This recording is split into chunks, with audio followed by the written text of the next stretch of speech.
मग बाबासाहेबांचं नाव आहे तो संविधानाला कारणीभूत आहे, त्याला तुम्ही संपवायला निघाले. पालकमंत्र्यांची फार मोठी चूक आहे मॅडम, माफी मागणार नाही, पण पालकमंत्र्यांची ही चूक पदरात घ्यावी.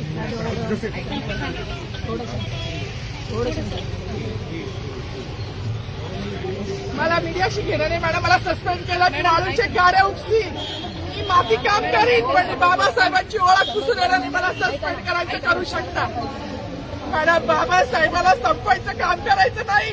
26 जानेवारी 15 ऑगस्ट मध्ये मी नाही मानत, पण लोकशाही मॅडम तुम्ही सुद्धा संविधानामुळे आहात, पालकमंत्री सुद्धा पालकमंत्री संविधानामुळे आहे.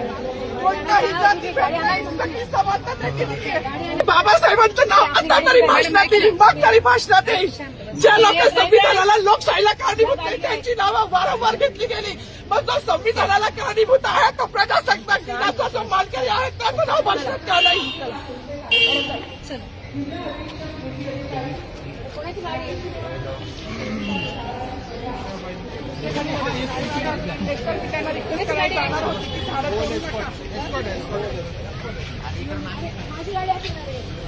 सागराचा थोडी